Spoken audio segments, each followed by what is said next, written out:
Ova pogača, osim što je dekorativnog izgleda i što je ovako prelepa, ona je preukusna i premekana. Pogledajte vi to. Sad ću da vam pokažem još.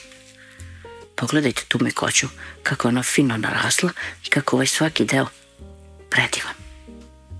Pripremu započinjem tako što izmrvim 30 grama sveže kvasca ili stavim 8 grama suvog u jednu manju posudu, dodam 1 kašiku brašna i 1 kašiku šećera. Sve to zalijem sa 200 ml toplog mleka, dobro promešam i ostavim nekih 10 minuta da odstoji kako bi se kvasac aktivirao. Razmerim 800 grama mekog brašna, ovo je tip 400, dodam 1 kašiku soli i sad sve to promešam. Sipam zatim 300 ml mlake vode, 50 ml ulja i aktivirani kvasac. Sad ću sve to prvo izmešati varjačom, a onda ću umesiti testo.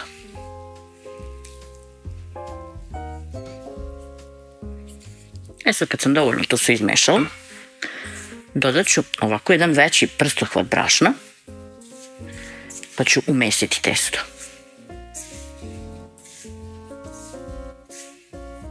Sad ću dodati još malo i nastavljam mešanje.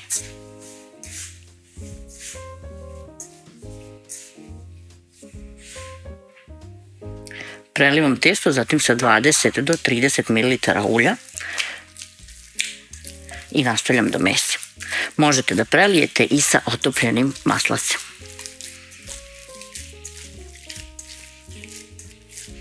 Kada testo upije skoro sve ulje, okrenem ovako, malo rukom poravnam, prekrijem krpom i ostavljam 60 minuta da odstoji.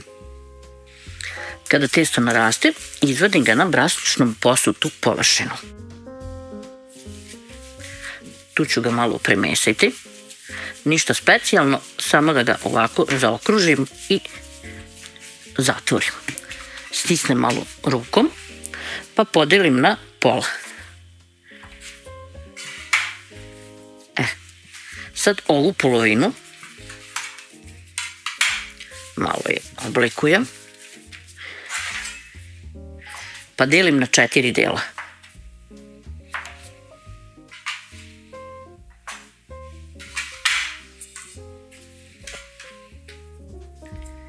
Svaki ovaj deo oblikujem u loptu. Isto ne trebate mnogo da mesite, samo koliko zatvorite.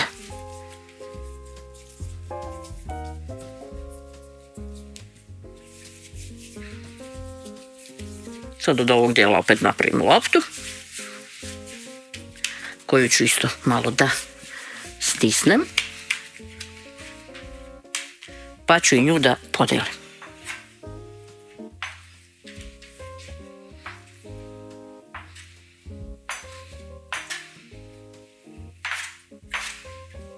Delim na 12 delova.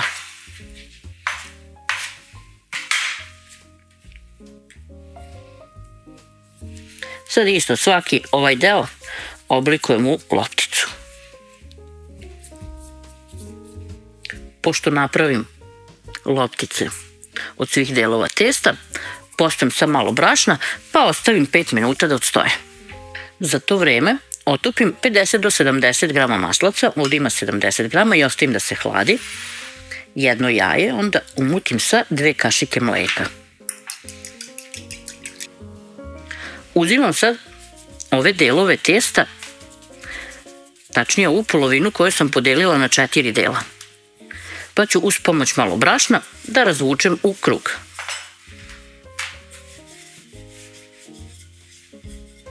Prečnik ovog kruga otprilike neka bude nekih 20 cm. Manje više. Stavim od gore malo brašna, pošto ću da preklopim i da sklonim sa strane. Sad ću sve to isto da uradim sa sva 4 dela testa. Uzmemo sada jedan deo testa, pa ćemo ga malo više razvući. Za ovaj donji sloj uzmete deo testa koji vam se učini da je najveći. I sad ga ovako raširite. I premažete ovim maslacem koji ste, o Bože. A sad uzmete drugi deo testa.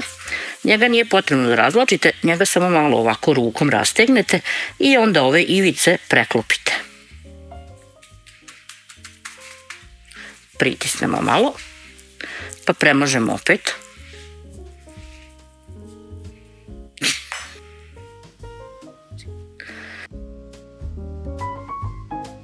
Isti postupak ponavljamo i sa trećim delom testa.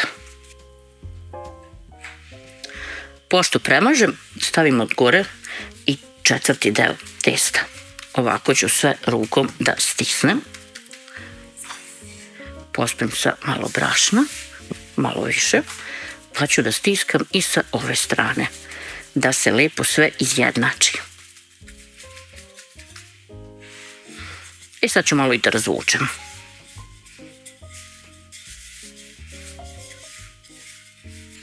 Kada razvučem, sečem na 8 delova. Svaki ovaj deo zatim uvijam u kiflu.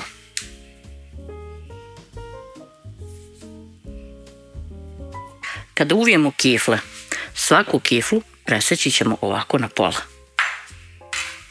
A zatim ćemo ovako malo oblikovati ovaj krug i staviti sa strane.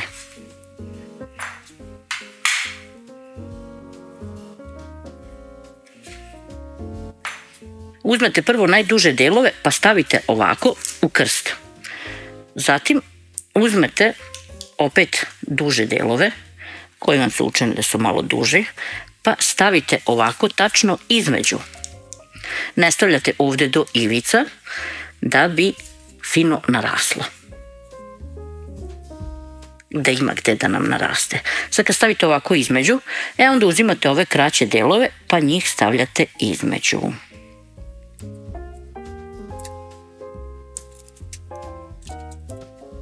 Evo ga ovako. Tako to treba da izgleda. Sad idemo dalje. Sljedeće što radimo je da uzmemo 9 ovih loptica, 3 ostavljamo. Sad ovih 9 loptica moramo opet da premesimo jer su narasle i da oblikujemo opet loptice od njih. I onda ih ovako na stolu dodatno izvrtite kako biste ih fino zatvorili i oblikovali u krug. Brašno obavezno sklonite, one moraju malo da se lepe za sto. Uzmemo ponovo pleh i uzmemo ovo razmućeno jaje i mleko. Ovdje imam spremljen susam i sad ovako.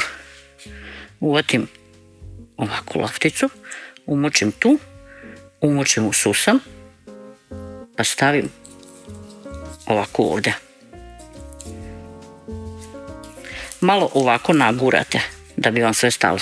Uzmem sljedeću lopticu, pa je umočim, možete u lan, možete u crni susam, možete u čija semenke, a možete i u mak. I sad ostavimo sa strane. Uzmemo sad preostala 3 dela testa pa ih razvučemo. Razvučemo u krug otprilike nekih 10 cm i stavimo tu sa strane. Uzmite sad jedan deo testa za koji vam se učini da je najveći. Pa ga stavite prvog i njega malo više razvučete. Otprilike ovako. Zatim premažete sa malo maslaca. Pa stavite drugi deo.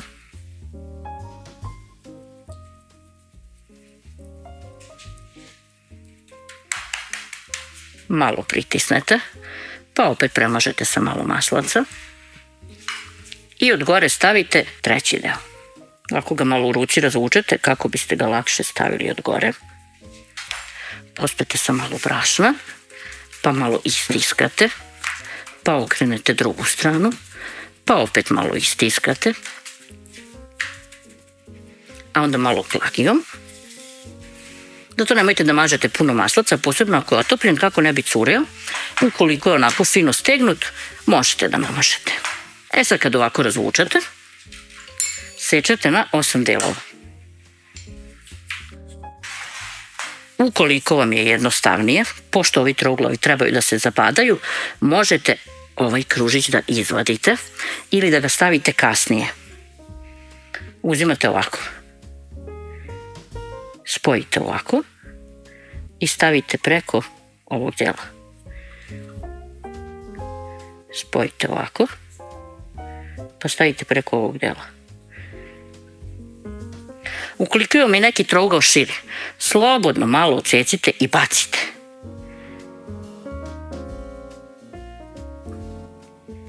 I sad kad stavim ovako, ovaj poslednji deo, malo ovde razmaknem, pa stavim ovu kuglicu. Kuglicu nemojte zabadati skroz do dole. Tako.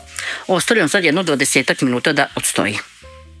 Kada pogača odstoji, uzmemo ono jaje i mleko koje smo već koristili, pa sa njime premažemo celu pogaču.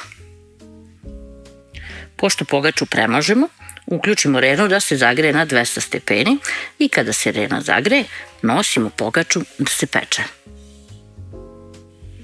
Evo je, pogača se ispekla. Vreme pečenja je 30 minuta, ali ono može da varira od revne do revne. Pečenu pogaču odmah premažemo otopljenim maslacem i ostavimo malo da odstoji. Sada ću da otkinem nekoliko parčadi da možete da vidite koliko je ona fina i koliko je mekana. Pogledajte. Evo je ovaj deo. I ovi kolutići. Prelepost.